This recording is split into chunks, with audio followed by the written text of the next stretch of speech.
குட்டி க்யூட்டான கெலேடியம் பிளான்ட்டை வைக்கலான்னு ஆசைப்பட்டேன். அன்னைக்குன்னு பார்த்து என்கிட்ட இருந்த மண் எல்லாமே பழசு தான். சரி பழைய மண்ணை நல்லா உரமிக்க மண்ணாக மாற்றலான்னு சொல்லிட்டு ஐடியா யோசிச்சிருந்தேன். ஒரு பாட் எடுத்துகிட்டு ஹோல்ஸ் போட்டுக்கோங்க.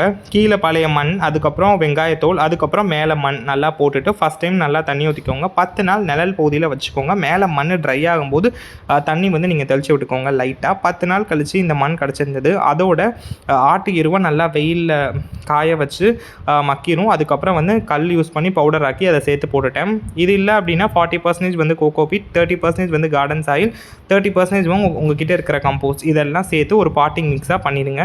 அதுக்கப்புறம் கீழே என்கிட்ட இருக்கிற கெலேடியம் பிளான்ட்டை வந்து நான் எடுத்துட்டேன். ஹோல்ஸ் நல்லா போட்டுக்கோங்க. அதுக்கப்புறம் கெலேடியம் பிளான்ட்டை நடவு பண்ணிவிட்டேன். ஃபஸ்ட் டைம் தண்ணி ஊற்றும் போது தண்ணி கீழே ப்ராப்பராக போச்சு. ட்ரைனேஜ் செக் பண்ணிவிட்டு நிழலான பகுதியில் இந்த கெலேடியம் பிளான்ட்டை வந்து நீங்கள் வைங்க. அண்ட் வந்து இதுக்கு ஈரப்பதமாக இருக்கணும் மண் வந்து. அதுக்குன்னு நீங்கள் ரொம்ப தண்ணியும் ஊற்றக்கூடாது. மேலே மண் எப்போ ட்ரையாக இருக்கோ அப்போ நீங்கள் தண்ணி வந்து ஊற்றுங்க. அண்ட் இதை வளர்ந்துட்டு இருக்கும்போது ஏதாவது இலைகள் வந்து எல்லோ கலரில் இருந்துச்சு அப்படின்னா அதை ஃபஸ்ட் எடுத்துருங்க.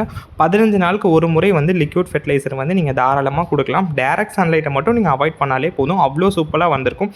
என்னோடய ரிசல்ட்ஸ் பாருங்களேன் எவ்வளோ நல்லா வளர்ந்துருக்குன்னு சொல்லிட்டு. ஸோ இவ்வளோ ஈஸி தான். ஸோ அடுத்த வீடியோவில் பார்க்கலாம். பாய் பாய். நன்றி.